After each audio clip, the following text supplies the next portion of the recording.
Hello there, Outliers. Niiamah Ashong here, and thank you so much for letting us play with you today. It's very interesting because I started out here and I was going to say what I normally say. Thank you so much for letting us be a part of your journey today.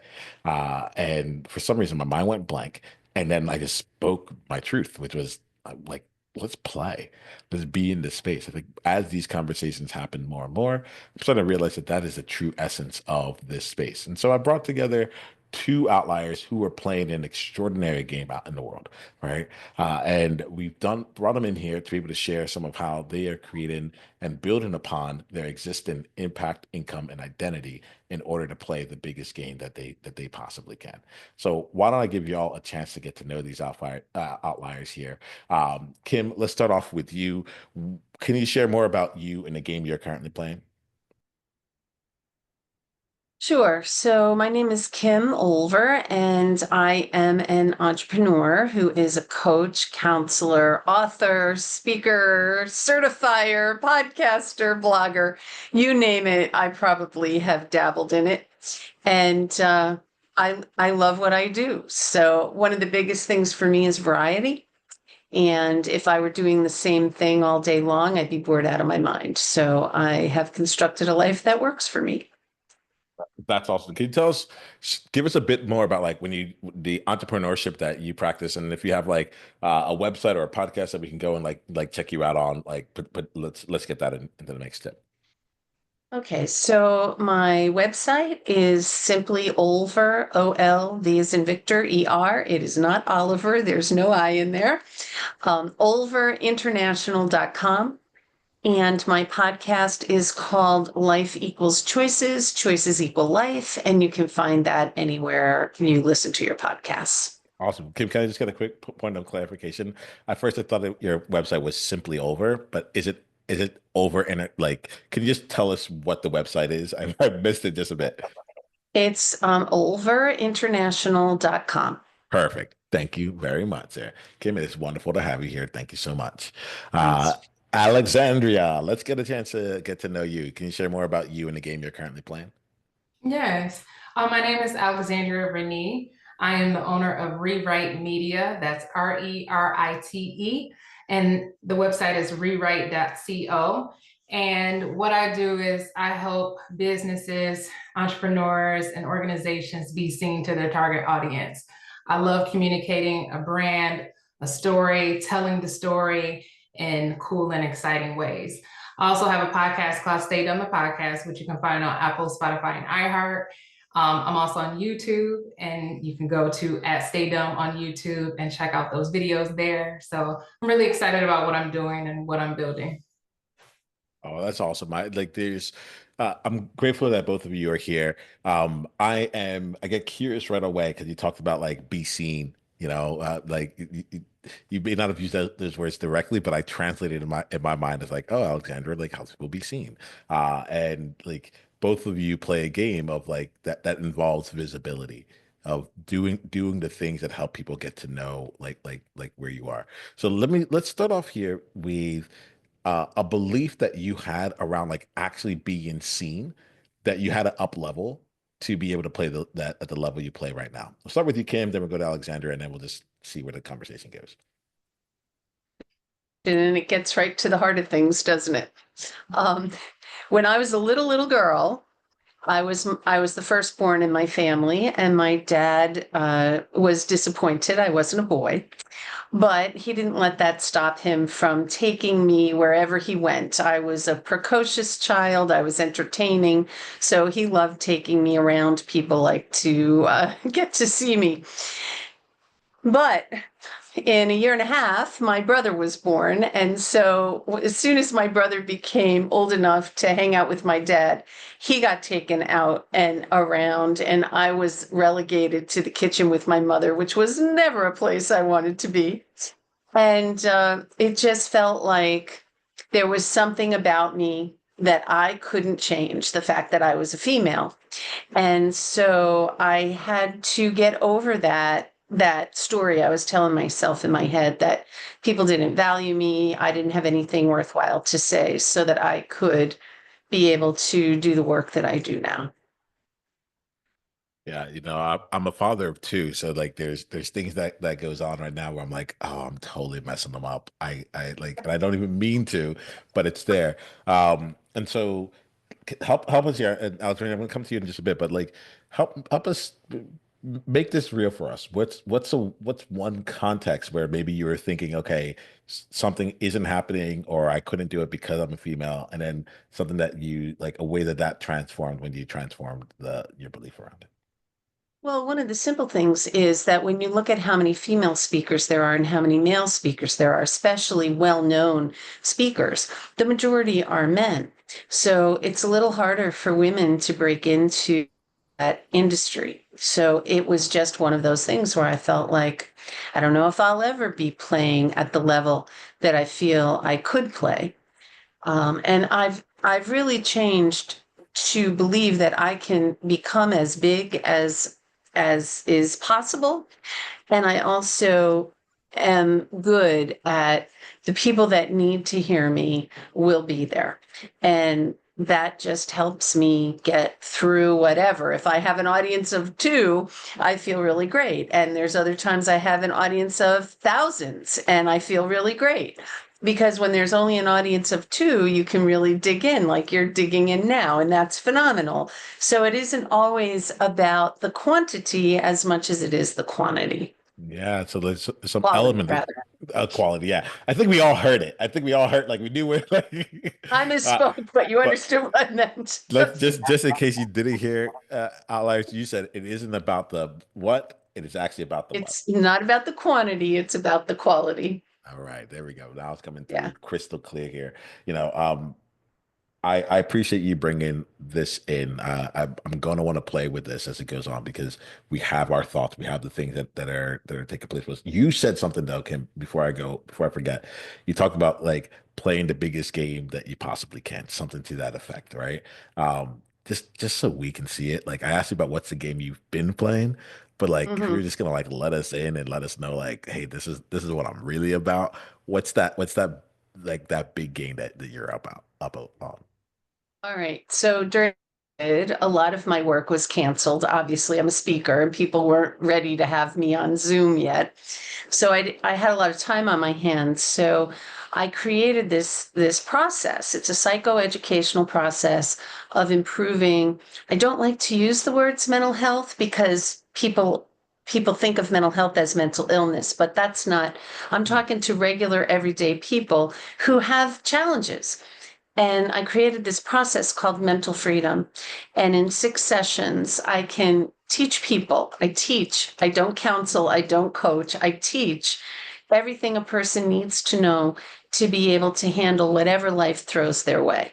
Doesn't mean life isn't going to throw stuff your way. It just means that you will be able to pick yourself back up much quicker than you do without it. And my goal is to reach 2 million people with the concepts of mental freedom. So I'm not playing little anymore. There we go. Yes. All right, Kim. Thank you for making sure that we see you in here. We're going to be playing with this game here along the way, and however many people listen to this, we're going to be adding into that, adding toward that quota, adding toward that goal here. All Cool, right. Kim. All right, I see the game that we're playing. All right, thank you for being here, Alexandra. Let's come to you. What's a belief that you had? Well, actually, before we get anything, what's is there anything you want to like, anything that's coming up for you as you're talk as we're talking? Anything that like you want to bring into this space, and I'll ask you the question from there. Yeah. Well, I love everything that Kim's been saying. I'm like, wow, just like the previous call that I've had with you, I'm like, these people I can relate. I really feel like I'm finding a tribe here. So definitely understand playing the game and doing a bunch of things, having variety in your life. I think it just, we were on another call and we were talking about being a jack of all trades. And I thought for a moment, like, oh, I don't want to be the jack anymore. I want to be the master. But then a woman said that it's okay to be the Jack. And when I hear Kim, I'm saying to myself, like, it's okay to be the Jack. And she's the Jack right now. She's doing a lot of things, but at the end of the day, you still have a purpose around what you're building and creating. So that's what came up for me as she was talking. Well, I appreciate you bringing that in as you even your reflection. I'm realizing the benefit of one of the benefits of this conversation or a conversation like this is that we get multiple perspectives on it. We get to hear one thing, and the fact that you shared that, I'm like, oh. that's hitting me. That's hitting me really in a great way. So I appreciate you, Alexandria. Let's bring in your perspective around a belief that you needed to up level or you chose to up level in order to show up and be seen the way that you are now. Yeah, so going back to that question of being seen, I think just growing up, I was the child who liked to do and explore many things. Thank God for a mother who allowed me to explore makeup and drawing and all of that because it all occurred in my adult life. But there was a part of me that never wanted to be out in the forefront. I always wanted to be behind the scenes, don't bother me, let me just work type of girl.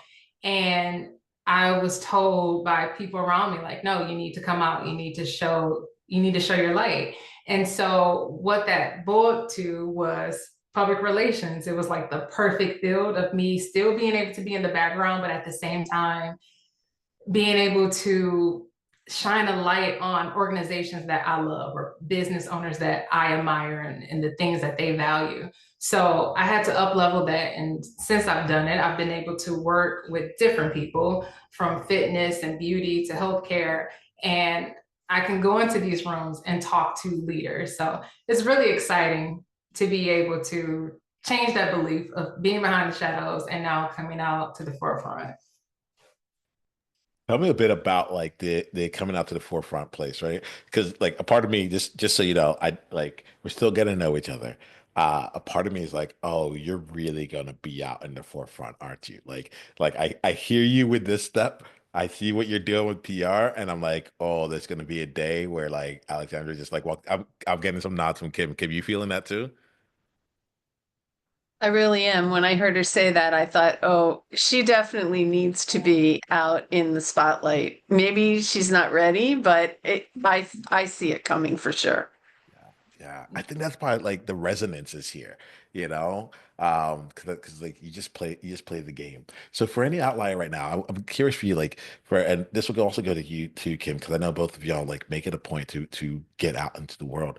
Like for any outlier that's listen, I'd love to give some space here and speak to that element of like stepping out more into the vision that like I want to make sure I'm framing this right here.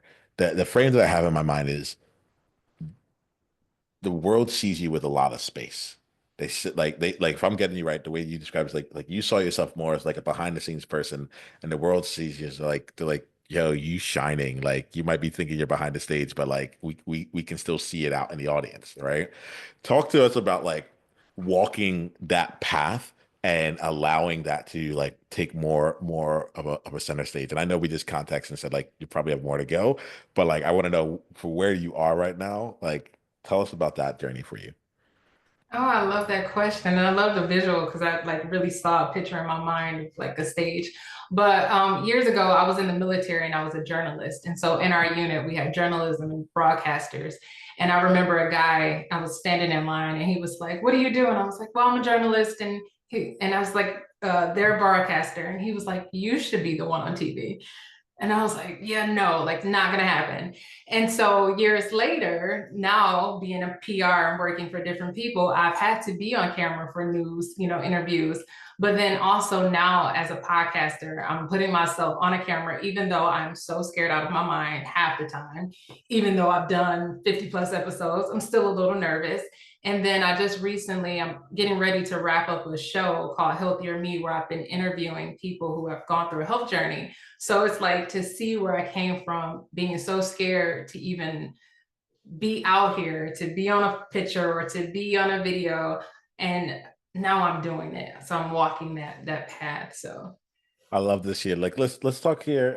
I come to you, Kim, on this, and maybe I'll just toss it out for both of you rather than me like directing traffic on this. Just toss it into the middle and see where we go. I love that element of like I'm so scared, right? And then right afterwards, Alexander, you said it kind of like, well, I'm a little nervous, you know. I'm curious about that transition. Can y'all share something else where you took it on, and it required courage to step in. And if you're really about the game, what's something you're taking on right now that is like actually having you flex your courage muscle, that you can share with us? So you can either tell us about a time in the past where it required provide courage, or you can be in that courageous space now and be like, this is still working itself out, but this is something that's playing out. Either of you feel called to answer that one? Go ahead, Alexandria. No, I think you have a good story. Well, I have so many things going through my mind. The first one is when I was afraid of heights, and I was terrified of heights, terrified. I remember driving up a windy, twisty mountain in West Virginia with no guardrails and putting a blanket over my head in the back seat of the car because I couldn't even look. And it was one of those things where I didn't like to be afraid. I felt there's nothing to be afraid of. Why am I feeling this way? So I pushed myself and made myself do things that I was afraid of, like going to a top floor of a hotel and looking out the window, or going up if they had a rooftop and going up on the rooftop and going to the edge. And I worked my way all the way up to going to the Grand Canyon and going out on that whatever they call it, that walkway that juts out over the Grand Canyon. And I was like, it was such a high to be able to do that. It probably would have been that way if I wasn't afraid of heights, but the fact that I got to that point was magical. That was something that I think of. Overcoming a fear. I feel you in that. And what's cool for me, as you say, this is lots of cool things today. I haven't been to the Grand Canyon yet, so now I'm like, oh, I want to know this. Um, But what's also like, I oftentimes play games with myself when I'm trying to like go through a part of transformation. And what I hear is like you were changing the relationship that you had with heights, one experience at a time. Uh, one of the games I played was Too Much May. And it was just like I couldn't hear people saying that like you're intense or you're too much. Like I would just my nervous system would shut that down, right? And I went through a month of playing a game of anytime I actively wanted people to tell me that I was too much so I can like get my nervous system to start like being activated. And then like I gave myself a point if I got it to activate, gave myself 3 points if I said thank you, and I gave myself 7 points, like a really big gap, if I said you're welcome. And I don't think that I would be having this conversation with y'all right now if not if otherwise, because there's an element of like too muchness is where it comes. But I love that component of like allowing yourself to grow into it all so that you could see the journey and get to the place where like you're on the Grand Canyon, you're having that experience. I love that you shared that, because to me, that sounds like the people around you who see you as too much are not your people. You need to find the people that value that intensity. Oh, And well, maybe that's what you're doing with this podcast. I'm not sure, but that's so cool. let's play this out here. And Alexandra, like I love to see what you see here. Like it was it was less that they thought I was too much and more that I had heard like from that I heard everything as I'm being too much. And that's what made me take on the game when someone's like, I was at dinner and someone's like, you're reacting this way, but I heard I heard a compliment. I was like, no, no, no, she definitely said this. Like, not at all. And Okay. that's what I started to realize. But I love this point here around like there's a reason why I have this because I'm like, hey, what if I was surrounded once again by people who the word in our community is it's just a Tuesday. Yes. All right, cool. That's my business now hitting 7 figures on it, but it's just a Tuesday. Like there's new problems, there's new things that are going on. I'm speaking on the stage, but it's just a Tuesday. So like there's truth to what you're saying there, Kim. Alexandra, what's popping off for you? I like both of what you're saying. Yeah. I was going back to Kim. She was talking about the heights, and I was like, yeah, I definitely agree. I was in Tennessee having to do that same thing, and I was scared out of my mind. So I love that whole perspective. But just taking on the courage thing, I think there's a question that I always just ask myself of like, who do I want to be? And if the thing that I'm looking at, if it means talking on stage or being in front of a video camera or whatever it is, I'm asking myself, okay, who do you want to be? Like, the vision that you have in your head. the person you want to be in the future. Well, this is the step to get there. So like, you don't have time to be afraid anymore. And even though as much as we want to like get rid of the emotions of fear and being scared and nervous, it's like they're driving with you in a car and it's like, okay, you're here. I acknowledge you. I see you, but I'm going to keep going, or I'm going to do the thing. So that's what's coming up as we're having the conversation.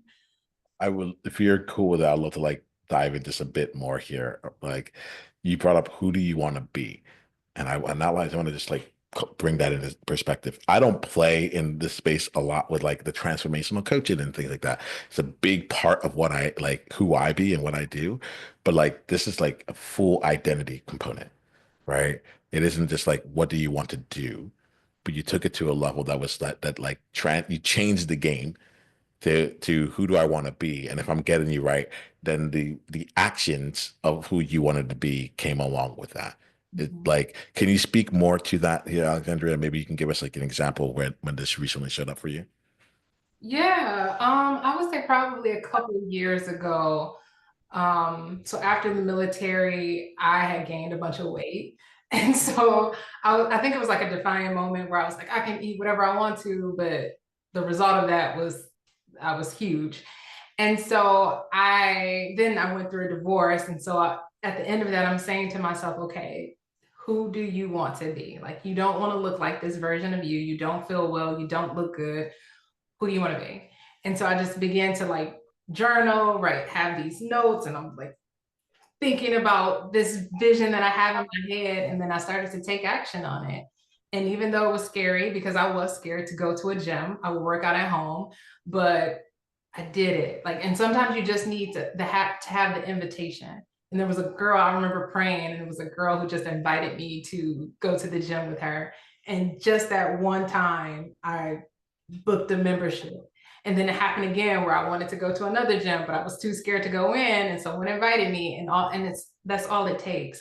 So sometimes when we're seeing people out there, maybe they are a bit shy or whatever, bring them in, just like you brought us into this space. Sometimes we just need the invitation, and that helps us become that identity, because we're already thinking it, or at least for myself, I've already wanted to be this version of myself, but sometimes I'm just waiting for the invitation and I don't know who that is, but a random email, you just have to answer it. You're making me think through some things here, and Alexandra, I appreciate you. Outliers. I'm going to speak to you. If you're waiting for the invitation, here it is. The invitation to step into your greatness, the invitation to walk beyond what you have known, the invitation to do the thing that no one else around you is doing, and you're not necessarily sure if it'll be successful or if it's going to put things at risk. Like, just lean in. Like, you, like, the reason I make this, like, I bring these people on, I make this podcast here is because you have honestly done everything in your life and you've gotten to this place and you're still okay. You're still all right. And I have utmost faith that this will continue to be the trend for you. Even when things look sour, you somehow find a way to make it work. You've always done it. And so like I'm gonna put out this invitation. Whether or not you choose to accept, that's your call. But Alexander, you brought in invitation into this space here, and I'd love to like keep playing with that overall. Anything that you want to invite outliers to? I'll start with you, Alexandra, and then I'll go to you, Kim. What's an invitation that you have for outliers right now? Oh, you just put me on the spot That's what I again. do. Alexandra, I like I'm not gonna put you on the spot. Wow. I guess I would just invite people to ask themselves that question, like, who do you want to be? You know, what's that next version of yourself? We're going into 2025 soon, which is just completely crazy how fast this year has gone by. So I'm inviting people out there to ask themselves, who do you want to be in 2025? And if you listen to this in a future year, because I can see people listen to this 25 years down the line, like just make update the year as relevant. It still applies. All right, thanks, Alexandra. Kim, what about you? What's an invitation you have for outliers out there? Well, first of all, let me say that to Alexandria, I love that question. I actually have it in Mental Freedom. Who do you want to be? And lining up your behaviors with that version of yourself. So I love that you're talking about that. Um, I'm going to invite people to accept a challenge that I have in my mental freedom program. And I call it the Unconditional Trust Challenge. And I think that we lose our mental freedom when we trust people to be who we want them to be instead of who they actually are. So there's one thing, Maya Angelou told us that. So we just have to listen to her, and we know, believe people the first time when they show you who they are. But we don't, because we have a vision of who they could be. So we keep hoping and expecting that they're going to grow into that person, but they don't. And we waste a lot of time waiting for that. So the unconditional trust challenge is, there is one thing that I know every single person on the planet does at any given moment, and you can trust everybody, whether you know them or not, to do this thing. And if you trust people for that, you'll never be disappointed again. So the one thing that every person on the planet does at any moment in time is their very best to get what they want in that moment. I'm not saying they're doing good things. They might be doing something horrible, but it's still the best they know to get what they want in that moment. And if it's someone you care about, isn't that what you want for them, to have what they want, even if it doesn't line up with what you want them to want? And then what you get in return is clarity. You get to see this person as they really are, and you get to stop the judging and find some compassion and maybe forgiveness. But then you may change the relationship because you recognize who they are, and they may not line up with the moving forward in the way that you have been. So that's the unconditional trust challenge. I love it. And a lot of people have benefited from it. So that's my invitation. Awesome. I like we play when we come into this space, right? And you just gotten three amazing invitations presented to you. And you get to choose how you want to play with it. Right? You might come up here and realize that the three invitations we put on here, none of them resonate with you, and so you walk away. Or you might come in and say, "Oh, you might find as we asked this year, you were just kind of hoping in your heart of hearts that they would just invite you and say these specific words to you." And you fill in the blanks of what those words were, and you give yourself that invitation and go play with us here, right? We're like, there's so many different things happening in our world, and just know that we see you. We can't wait to come play with you. Like we're like the game is on, the game's afoot. So let's talk here now about. I want to get into a space where you all are about something you're creating now. All right. So we talked a bit about some things that you've done already. I want to get into something you're creating now, something that like it's uncertain, it's unknown how it's all going to work out. Right? Um, would you mind sharing with us here a project that you're working on that like really excites you, and at the same time you're like, just not sure, you know? Kim, why don't we start with you, then we'll go to Alexandria. Well, the project that I'm working on right now is creating a certification program for mental freedom so that other coaches and counselors can get certified and be able to use the concepts and the ideas with their clients. I've done some beta groups and certified some people already, but pulling it all together in a real serious way and building a marketing program and all of that to go along with it. So I don't know how it's going to turn out, but I'm very hopeful. This is cool. This is cool. I'll come back to you on the certification just a bit, Kim. Alexandria, what's popping for you? Yeah, gosh, that's a great question. I guess right now what I'm creating outside of the podcast and the healthier me stories that we're doing um, is teaching a class to entrepreneurs. I think, especially in the area that I live in, a lot of people do not understand like branding or public relations, which to me is kind of crazy. I'm like, you can just get on TikTok or, you can find out all of this information through a random Google search, but I really want to develop a class that helps small business owners to understand how to market and brand themselves. There's just layers of communication that I think that they missed. And sometimes I think if I can teach it to them, I think it'll make their business a lot better. So that's something I'm working on. Don't know how it's going to go yet, but the information's set. I just want to put it out there and get some people enrolled in that class. So I'm looking at 2025 for that. We got this here. So, Alexandra, help make this real for me. You said that there's layers of communication that we miss as entrepreneurs, and like the people who are listening to this podcast are in your world right here, right? Can you help us like make that real for us? Like, what's a layer of communication that we might be missing? And yeah, let's start off with that. Let's start. Yeah. Just sharing their story. I remember working with one client and I was just so thrilled. I mean, it was a Black-owned business and they had been up for like 20 years. And I'm like, why does your website look like this? Where's your branding? Where I don't see consistency. And just being able to go in and help them and literally in 6 months, being able to transform their entire organization. They even won an award just based off the work that they were doing. But it was because no one was seeing them, and probably no one from a PR marketing standpoint, because of course we just have a different eye where we want to showcase you to a whole nother audience. So those are the people. It's like, I want to help those who just, they're doing the work day by day, but they don't realize that they need to start communicating and really showcasing it to a broader audience.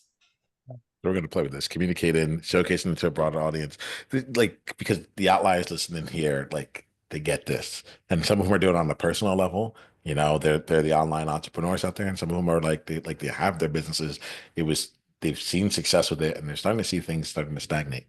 And other people are listening to it, they're like, oh, things are good, but I know that there's a bigger game to play. And so I really love this element of like sharing your story, making sure that people actually see you and being able to bring it out to different audiences in here. Yeah, we'll just keep playing with this as it goes along, Alexandria. Thank you. Um, Kim, you brought up certifications, right? And that was really interesting to me. I don't think I have a certification program like that's act like my heart's not calling to that right now. But I have a lot of respect. I realize it comes, I'm like, oh. Like most other things I think I can do. I'm like, I can get on stage. I can, write a book. I can make a podcast, but like create a certification program or like, do you have to what's that what's all that like involved in everything. So like, you can see, I can't even like really formulate the question, Kim. So like, take me to when you knew it was time to create a certification and then kind of like your process of walking through this here. It's really interesting to me. Well, it probably started when I myself became certified in something called choice theory psychology. So I'm a counselor and I took this class. It was the basic training in choice theory and I loved it. So I just kept taking more training, more training. I got certified in it. Then I became a trainer and I went through all the levels of training to get to the highest level. And then when William Glasser, he's the psychiatrist who created this choice theory psychology, he was looking for someone to direct his institute. And he asked me if I would do it. And I didn't feel worthy. I was blown away. I felt a lot of gratitude, and there was no way I would tell him no. So for 10 years, I was the executive director of William Glasser International. And it was a huge part of my history, and I knew about how his certification went. And then I had this coaching program that's certified through the Center for Credentialing and Education. So people who take my coaching program become certified as a board certified coach. But when I created Mental Freedom, I wanted to be able to offer that as a certification for people who might want to do the same thing. So you have to create a curriculum and you have to bring people through the whole process. They have to first take a mental freedom experience so that they know what it is they're going to be teaching. Then they have to go through the curriculum and we go through that page by page, item by item, make sure that they understand it. And then they run their first mental freedom experience, whether it's with an individual or a group. And I supervise them through that experience. So I talk to them before their first session and in between every other session and the last session, and help them with any questions they might have gotten that they didn't know how to answer, or anything that tripped them up in their session. So I'll help them with what I might do. And it's been really fun. I have 24 people that have gone through it so far. So I have 24 people who are also putting mental freedom out into the world. So it's exciting, and it's not that hard to do. You could do it. Well, this is like I thank you. Um, One, I do believe I can do it. So I want to say that one. Two, I think there's something about this where it's just like, oh, I didn't know that like that was really possible. Right? It's not that I haven't heard of a certification thing, but it's almost like, oh, okay. Now that's on my radar. Like now it's like, okay, we can do this. And what was going on for me, Kim, as you were saying this, was like you're like, I want to get mental freedom to 2 million people. And when we first said that here, I was like, all right, Kim, and then 2 million people. Let's go and make this happen. But what I'm hearing is like, you're like, oh, no, I've already found ways to get 24 other people to come and be like, to go out in the world and do this for like as well. It doesn't have to be linear. It like, there are Right. non-linear approaches, or some of it say lateral thinking opportunities, to solve these kind of problems. So, curious what you said right there, Kim, like, curious what else, like, comes to your mind? What else is popping off for you as I bring this in here, where it's like, oh, the 2 million is there's options or ways to get around it or ways to get to it. Right. I mean, for me, I had a hard time coming up with a number, and I started, you know what it was? I was talking to a friend of mine who is also a creator. He's done a TED Talk, he's written a book, he's done a lot of things. Like, he's a clinical psychologist. Cool. And he was telling me that his goal for next year was to make $1 million speaking. And I thought to myself, money has never been my motivator. Not that I'm allergic to money. I like money. I'm happy to have money. And I need money to grow mental freedom. So I'm not trying to put out there I don't like it. It's just not the thing that lights me up at night.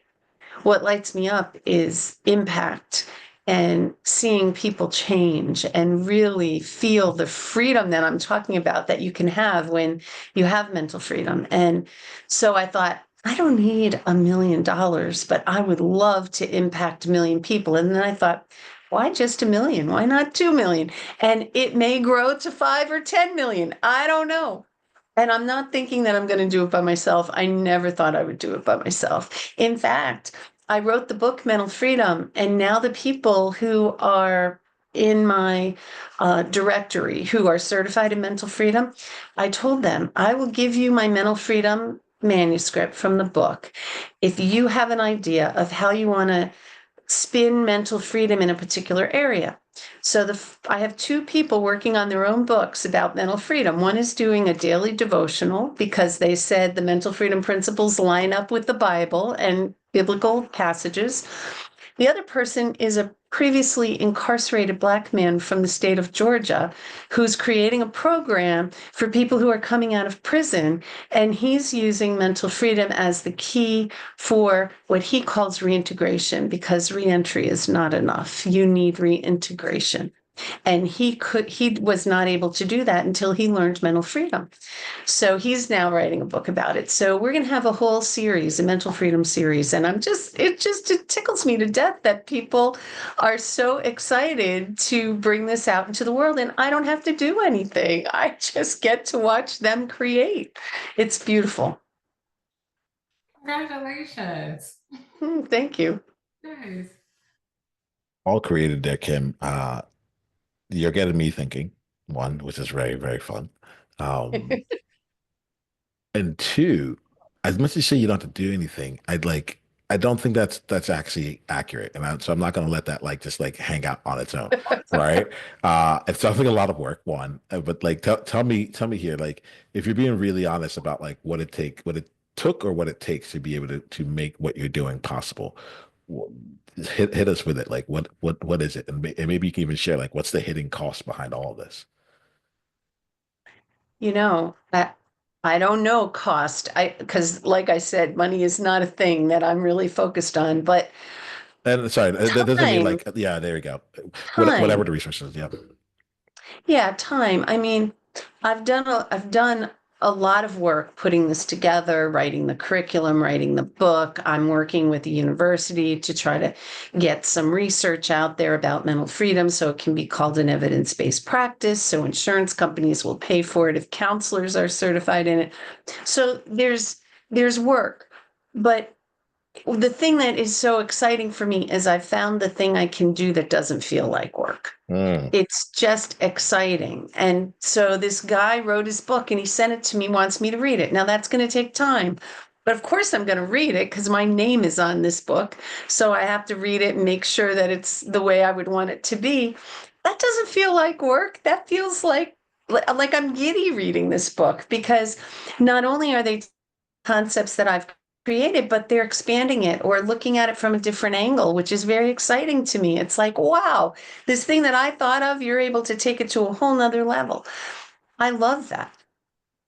I really appreciate that. Like it's interesting here. Like I'm not trying to create the not like I want to make sure I'm not trying to create this as anything other than what it actually is, which is like you said, like it's work, it's time, you know.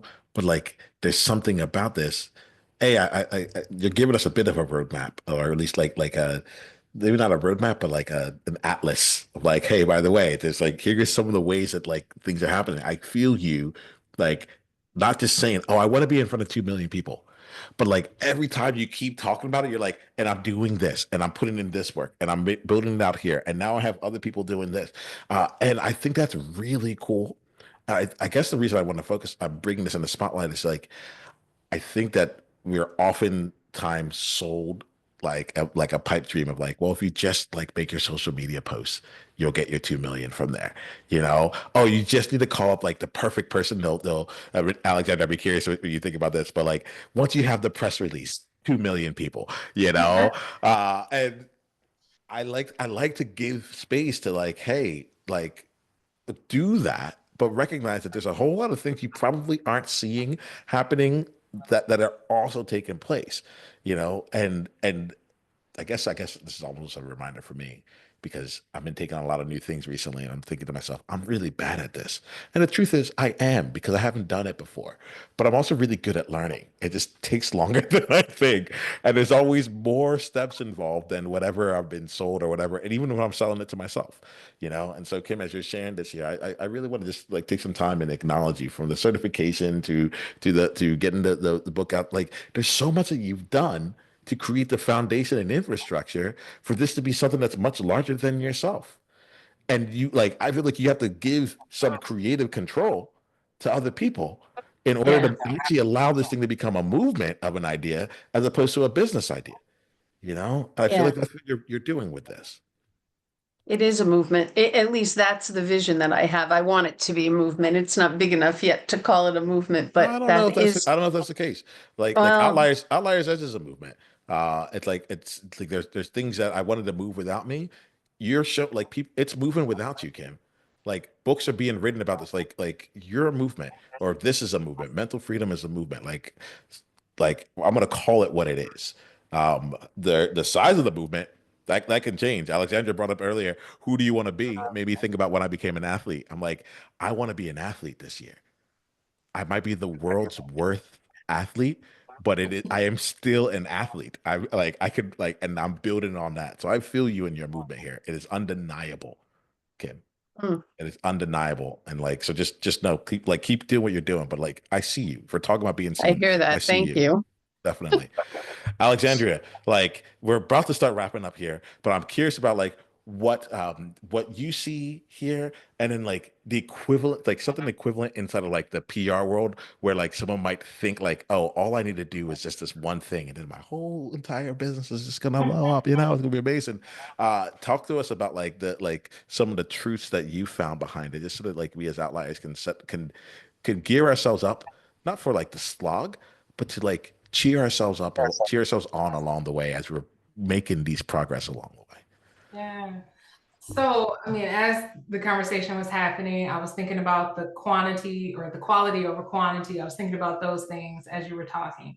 And in PR, whenever I'm talking with a client or even that first consult, I never make promises about what you're going to get.